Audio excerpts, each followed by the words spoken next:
করিডোরের বিষয়টা নিয়ে যে লুকোচুরি হয়েছে, যে গোপনীয়তা হয়েছে, সরকারের পক্ষ থেকে পররাষ্ট্র উপদেষ্টা, নিরাপত্তা উপদেষ্টা, আমাদের প্রেস সচিব, আরও যারা যারা যা কিছু বলেছেন, এগুলোতে মানুষ আরও বিভ্রান্ত হয়েছে, সন্দেহটা বেড়েছে।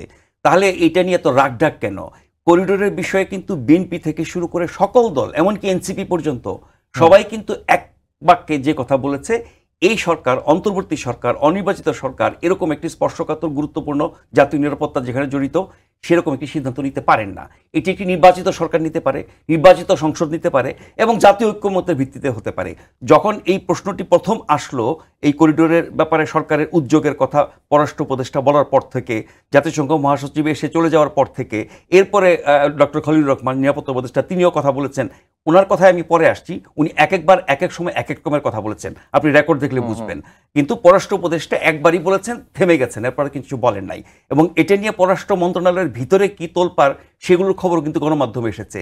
এরই মধ্যে পররাষ্ট্র সচিব যিনি, তাকে সরিয়ে দেওয়ার সিদ্ধান্ত হয়েছে এবং ঘন ঘন যে পরিবর্তনগুলো পররাষ্ট্র মন্ত্রণালয়ে, সেগুলো কিন্তু এ সব কিছুই এই করিডোর কেন্দ্রিক। অন্তত গণমাধ্যমে যে খবরগুলো এসেছে সেগুলো বিশ্লেষণ করলে সেই তথ্যগুলো দেখলে সেটাই বোঝা যায়।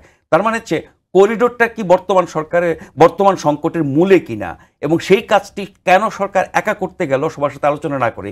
সংস্কার, অনেক রকমের সংস্কার প্রস্তাব নিয়ে কাজ হচ্ছে, কমিশন রিপোর্ট দিয়েছে, ঐক্যমত্য কমিশন কাজ করছে। এখানে তো সকল দল জড়িত, সবার সাথে দফায় দফায় বৈঠক করা হচ্ছে, কে কোনটাতে একমত, কোনটাতে দ্বিমত, কোনটা মানবে কোনটা মানবে না, এটা নিয়ে বিরোধ প্রকাশ্য হচ্ছে। এরকমটা হবেই একটা গণতান্ত্রিক সমাজে।